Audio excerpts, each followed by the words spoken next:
تعالیٰ اسے اپنے سائے میں جگہ عطا فرمائے گا۔ اور پھر ارشاد میں دوسرا وہ آدمی شاب نشأ فی بعبادت اللہ، وہ جوان جس کی جوانی اللہ تعالیٰ کی عبادت میں گزر گئی، جوانی کی منزلیں اس نے اللہ کی عبادت میں گزاری ہیں۔ کہتے ہیں در جوانی توبہ کردن شیوائے پیغمبر، جوانی میں توبہ کرنا یہ پیغمبروں کا شیوا ہے، نبیوں کا شیوا ہے۔ وہ جوانی میں اللہ رب العزت کو یاد کرتے ہیں، استغفار کرتے ہیں، دعائیں مانگتے ہیں، وہ گناہوں سے پاک ہیں، اس کے باوجود وہ استغفار کرتے ہیں، اور ہم روزانہ گناہ بھی کرتے جاتے ہیں پھر بھی استغفار کو بھولے ہوئے ہیں۔ تو وہ جوان جس کی جوانی اللہ کی عبادت میں گزر گئی۔ حضور نبی کریم صلی اللہ علیہ وسلم نے ایک مرتبہ ارشاد فرمایا، جوانوں کو یہ چیز ذرا تھوڑی سی ذہن میں رہے کہ نبی کریم صلی اللہ علیہ وسلم نے ارشاد فرمایا، جوانوں ایک چیز کی ضمانت تم دے دو، دوسری ضمانت میں محمد مصطفیٰ دیتا ہوں۔ ایک چیز کی ضمانت تم دے دو، دوسری ضمانت میں محمد دیتا ہوں صلی اللہ علیہ وآلہ وسلم۔ عرض کی یا رسول اللہ آپ کس چیز کی ضمانت مانگتے ہیں اور کیا ضمانت دیتے ہیں؟ فرمایا بدکاری نہ کرنے کی ضمانت تم دے دو، جنت کی ضمانت محمد مصطفیٰ دے رہا ہے۔ تو یہ اللہ تعالیٰ کا انعام جوانوں کے لیے بڑی آسان ہے، جوانوں کے لیے جنت تو بڑی آسان ہے، صرف اپنی خواہشات کو روکنا ہے، شیطان کو پرے کرنا ہے۔ آپ اپنے دشمن کو نزدیک نہیں آنے دیتے، جو ظاہری دشمن ہے وہ جوان سے ڈرتا ہے کہ اس کے بازو میں قوت ہے، یہ مجھے کہیں مار نہ دے، مجھے تکلیف نہ پہنچائے۔ تو جو ہمارا شروع سے دشمن ہے، جس کی آباء و اجداد سے دشمنی چلی آ رہی ہے، آدم علیہ السلام سے دشمنی چلی آ رہی ہے، ہم اس کے لیے ترنے والا بن جائیں نہیں۔ ایمان والے ذرا تو ہمت کر تو صحیح، جوانی میں ذرا تھوڑا سا توجہ کر تو صحیح، انشاءاللہ تیرے شیطان نزدیک نہیں آتا۔ اللہ فرماتا ان کید الشیطان کان ضعیفا، شیطان مکر مکار تو بڑا ہے لیکن اس کا مکر کمزور بھی بڑا ہے۔ مومن ایک مرتبہ اللہ اکبر کہتا ہے تو اس کا سارے مکر کا جال ٹوٹ جایا کرتا ہے۔ تو آئیے ایمان کی حالت میں اللہ رب العزت سے عرض کرتے ہیں، یا اللہ جوان ہیں، اللہ ہماری جوانیوں کو محفوظ رکھے، جوانوں کو ان کی عزت نفس محفوظ رکھے۔ تو اللہ تعالیٰ جوانوں پہ مہربانی کرے۔ نبی رحمت صلی اللہ علیہ وسلم کا ارشاد ہے کہ جو جوان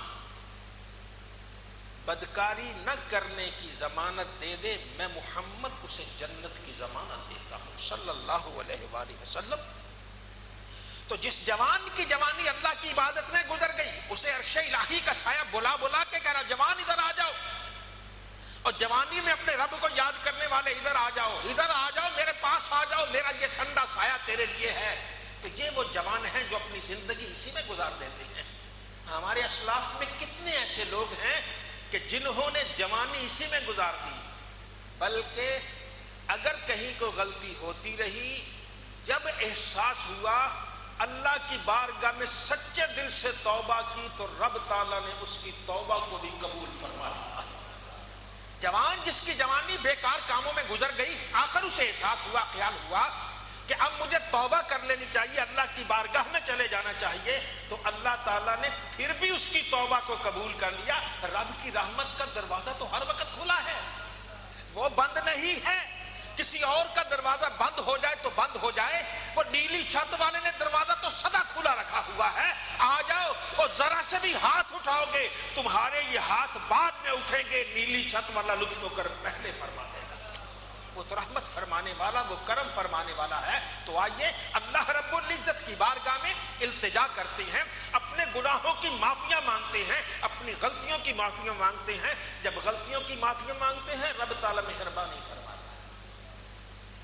ایک جوانی اسی طرح اس کی گزرتی رہی، اب اس کا موت کا وقت آ گیا، وہ بیمار ہو گیا، کیا ہوا اسے آ گیا میں زیادہ دیر زندہ نہیں رہوں گا۔ اماں تھی، اماں کو پکڑ لی، اماں ایک وعدہ کرو، میری ایک تمنا پوری کر دو۔ ہاں بیٹا بول تو صحیح، تیری تمنا کیا ہے؟ اماں وعدہ کرو۔ بیٹا مجھ سے وعدے کیا لیتے ہو؟ جو کہو، میرا تو بیٹا ہے جگر گوشہ، میں تیری تمنا پوری کروں گا۔ نہیں اماں وعدہ کرو پکا، زبان سے کہو میں نے وعدہ کر دیا۔ ماں نے کہا بیٹا اچھا وعدہ، اماں ایسے کرنا جب میں مر جاؤں نا تو مجھے نیچے لٹا دینا، چارپائی پہ نہ لٹانا، اور خواب پہ میرا سر رکھ کے نا تو میرے منہ پہ اپنا پاؤں رکھ دینا، شاید نیلی چھت والے کو مجھ پہ رحم آ جائے۔ میری غلطیاں بڑی، میرے گناہ بڑے، میں نے زندگی ایسے گزار دی، لیکن اماں تو ماں ہے نا، تیرے دل میں بھی شفقت ہے، لیکن تو ذرا مجھے اس طرح کر دے، میں ذلیل و رسوا ہو کر اس کی بارگاہ میں جانا چاہتا ہوں، یہ ایک عاجز اور مسکین بن کے جانا چاہتا ہوں۔ اتنا کہہ کے ماں سے عہد و پیمان لیا، گھڑی دو گھڑی کے بعد اس کا انتقال ہو گیا۔ اب کچھ رشتہ دار آئے، اب اس کو غسل کفن دفن کا انتظام ہے، ماں نے نیچے لٹا دیا۔ جب ماں نیچے لٹایا، اس کی وصیت کے مطابق اس کی ماں اس کے چہرے پر پاؤں رکھنے لگی تو آسمان سے آواز آئی، بی بی اس کے چہرے پہ پاؤں نہ رکھنا، ہم نے اس کے سارے گناہوں کو معاف فرما دیا ہے۔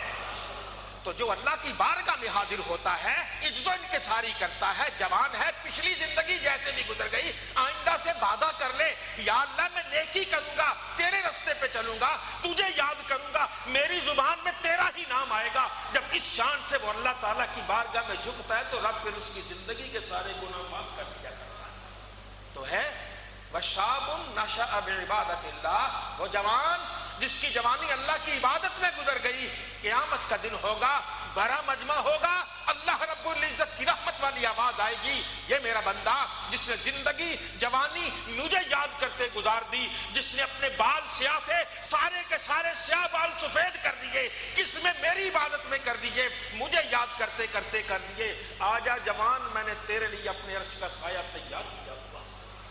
تو اللہ تعالی ہمیں یہ توفیق عطا فرمائے، ہمارے جوانوں کو توفیق دے، اپنے پروردگار کو یاد کریں، پروردگار کو یاد کر کر اپنی جھولی پھیلائیں، تو جو جھولی پھیلاتا ہے اللہ تعالیٰ اس پہ اپنا لطف و کرم فرماتا ہے۔ اور تیسرا فرمایا وَرَجُلٌ قَلْبُهُ مُعَلَّقٌ بِالْمَسَاجِدِ، وہ تیسرا وہ آدمی قیامت کے دن جسے اللہ اپنے عرش کے سائے میں جگہ دے گا، وہ آدمی جس کا دل مسجدوں میں لٹکا ہوا ہے، معلق لٹکا ہوا، یہ پنکھے لٹکے ہوئے، یہ بال نما ہمارے سپیکر جو ہیں ہارن جنہیں کہیے یہ بھی لٹکے ہوئے، بعض مساجد میں آپ نے کندیلیں دیکھی ہوں گی لٹکی ہوئی ہیں۔ تو رجل قلبہ معلق بالمساجد، وہ آدمی جس کا مسجدوں میں دل لٹکا ہوا ہے، کیا مطلب؟ رہتا تو وہ گھر ہے لیکن دل اس کا ہوتا ہے مسجد، ہے تو اپنے بیوی بچوں کے پاس بیٹھا لیکن دل اس کا کس میں ہے؟ مسجد میں۔ یہاں الٹا ہو گیا معاملہ، ہم بیٹھے مسجد میں ہوتے ہیں، دل دکان پہ ہوتا ہے، دل گھر میں ہوتا ہے، دل بچوں پہ ہوتا ہے۔ اللہ کے پیارے نبی نے ارشاد فرمایا نہیں، گھر میں بیٹھو دل مسجد میں، دکان پہ بیٹھو دل مسجد میں، فیکٹری میں بیٹھو دل مسجد میں، دوستوں میں بیٹھو دل مسجد میں، وہ دل ہی تو ہے جسے اللہ کے لیے ہے۔ تو اللہ فرماتا ہے یہ دل مسجد میں اٹکا دو، جیسے قندیل لٹکی رہتی ہے، اپنے ہی دل کو تو بھی مسجد میں لٹکا دے، اور جب لٹکا دو گے قیامت کا دن آئے گا، اللہ کی رحمت بلا بلا کے کہے گی او فلاں آدمی آ جا، آج تیرے لیے میں نے عرش کا سایہ تیار کر رکھا۔ اب وہ مسجد میں دل لٹکنے کا مفہوم کیا ہے؟ رہتا تو کاروبار میں ہے لیکن بار بار گھڑی دیکھتا ہے ظہر کا وقت تو نہیں ہو گیا، دل لٹکا یہی ہے نا کہ جب بھائی اب وقت ہو گیا، عصر کی نماز تو نہیں کہیں جا رہی، میں نماز پڑھوں، مغرب کی تو نہیں کہیں جا رہی، ہر وقت 5 وقت آتا ہے، وضو کر کے آتا ہے، پاک صاف ہو کے آتا ہے، اللہ کے گھر میں قدم رکھتا ہے، اور دل لٹکنا تو یہی ہے کہ ہو تم کاروبار کرتے لیکن نماز کے لیے مسجد آنے کے لیے تیار ہو۔ اللہ فرماتا ہے جس کا یہ جذبہ ہو، قیامت کا دن ہوگا میری رحمت پکار پکار کے کہے گی اور محمد بشیر اور خلیل احمد اور دنیا کے اندر اپنے دل کو مسجد میں لٹکانے والے، آج میرے عرش کا سایہ تیرے لیے تیار نظر آ رہا۔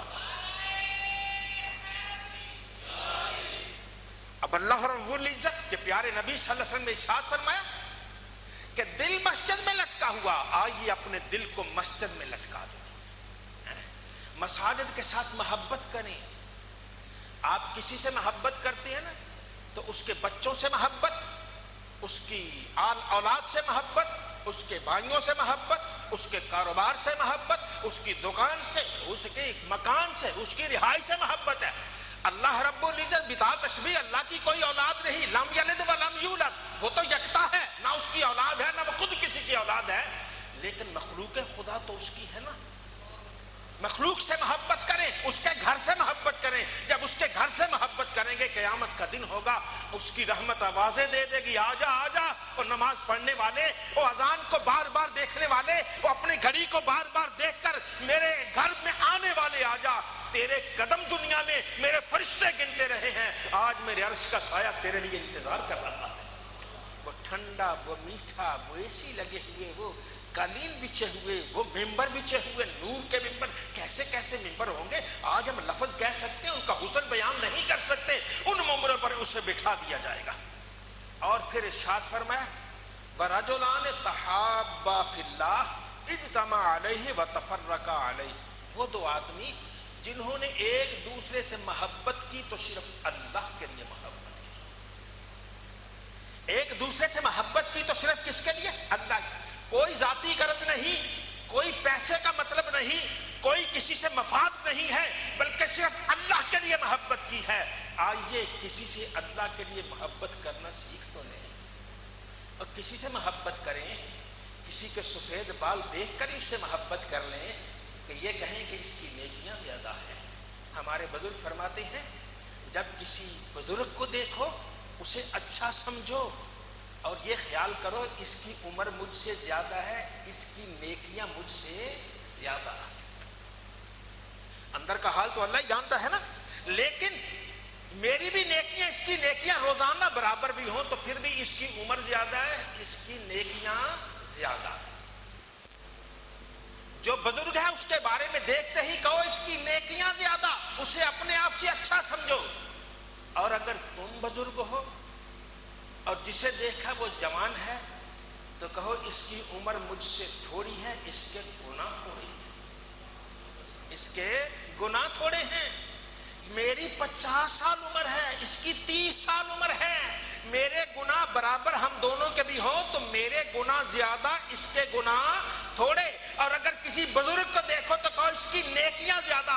گویا ہر حالت میں اپنے آپ کو کمزور سمجھے اور کم تر سمجھتے ہیں۔ جو آدمی اپنے آپ کو حقیر سمجھتا ہے رب تعالیٰ اس کے لیے اپنے کرم کے دروازے کھول دیتا ہے۔ حضرت شیخ سعدی رحمۃ اللہ علیہ شیراز کے رہنے والے، ہمارے نام پر ایک بزرگ ہوئے، کہنے لگے میرے شیخ نے، میرے بزرگوں نے دریا کے کنارے پر مجھے وصیت کی اور کہا یہ سارا تصوف، یہ ساری بزرگی یہ 2 لفظوں میں انہوں نے بند کر دی ہے۔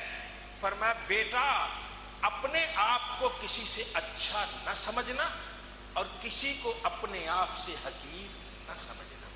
بات ایک ہی ہے نا، اپنے آپ کو کسی سے اچھا نہیں سمجھتے، اپنے آپ کی اپنی نفی کرتے ہیں، اپنی میں مارتے ہیں، اپنے اندر کو ختم کرتے ہیں۔ جب اپنے اندر کو ختم کر دیا، دوسرے کو وہ اچھا سمجھا ہے تو پھر اس سے محبت کریں گے، کس لیے؟ اللہ کے لیے، اللہ کی رضا کے لیے، کسی غرض کسی منفیت سے ہٹ کر کریں گے۔ جب ہٹ کر کریں گے تو قیامت کا دن ہوگا، اللہ رب العزت کی طرف سے آواز آئے گی، وہ میرے بندے ایک دوسرے سے محبت کرنے والے مجھے خوش کرنے کے لیے آجا، پھر میں راضی ہو گیا ہوں، میں نے تیرے لیے اپنا سایہ تیار کیا ہوا ہے۔ لوگ حشر کی گرمی میں ہیں، لوگ تپش میں ہیں، لوگ سورج میں ہیں، جھلس رہے ہیں، اپنے اپنے سائے میں ڈوب رہے ہیں، لیکن کتنے خوش قسمت ہیں جو عرش الہی کے سائے میں بیٹھے مزے لے رہے ہیں۔ ان کے لیے رحمت والے فرشتے آتے ہوں گے، پانی لائیں گے، حوض کوثر کے پانی لائیں گے، اللہ کی رحمتیں ہوں گی، انہیں تو وہاں بہت کچھ ملے گا۔ تو یہ وہ آدمی ہیں، 2 آدمی جو اللہ کی محبت کے لیے اکٹھے ہوئے اور اللہ کی محبت پہ جدا ہوئے، ان کے دل میں فقط اللہ کی محبت ہے، اللہ سے لیے، اللہ کو راضی کرنے کے لیے وہ ایک دوسرے سے پیار اور محبت کرتے ہیں۔ مخلوق خدا سے محبت یہ ممنوع نہیں ہے، لیکن ہو کس لیے؟ اللہ کے لیے۔ اصل اللہ ہے، وہ نیلی چھت والا ہے، اس کو خوش کرنے کے لیے کسی سے محبت کر لیں۔ یہاں ہم آتے ہیں، آپ مسجد میں آتے ہیں، اپنے ساتھ بیٹھنے والے سے پیار کر لیں، اپنی اگلی صف میں بیٹھنے والے سے پیار کر لیں، اپنے دائیں بائیں بیٹھنے والے سے محبت سے سلام لے لیں۔ کوئی رشتہ داری، کوئی ایسا کاروباری تعلق نہیں ہے۔ سمجھ لیجئے جب آپ دل سے کسی سے محبت کر کے سلام لیں گے، نیلی چھت والے نے تمہیں قبول کر لیا ہے۔ یہ اس کا انعام ہے. ذالک فضل اللہ یؤتیہ من یشاء، یہ اللہ تعالیٰ کا فضل ہے، اللہ تعالیٰ جسے چاہتا ہے عطا فرماتا ہے. تو آئیے اللہ تعالیٰ کے لیے ہر کام کرتے ہیں. ہم زبان کو حرکت دیں، اللہ کے لیے نوافل پڑھیں، اللہ کے لیے صدقہ و خیرات کریں، اللہ کے لیے ماں باپ کی خدمت کریں، اللہ کے لیے ماں باپ کی زیارت کریں، اللہ کے لیے بہن بھائیوں سے ملیں، اللہ کے لیے کاروبار کریں، اللہ کے لیے اپنے بیوی بچوں سے شفقت کریں، اللہ کے لیے کریں. ہر کام جب اللہ کے لیے کریں گے وہ نیلی چھت والا کہے گا یہ ہر کام میں مجھے راضی کرتا رہا ہے، آجا میں نے زندگی کی سارے گناہوں کو معاف کر کے تجھے اپنا ہی بنا دیا ہے. اللہ تعالی ہم سب کو نیک اعمال کی توفیق عطا فرمائے اور نبی کریم صلی اللہ علیہ وسلم کے بتائے ہوئے ارشادات پر چلنے کی سعادت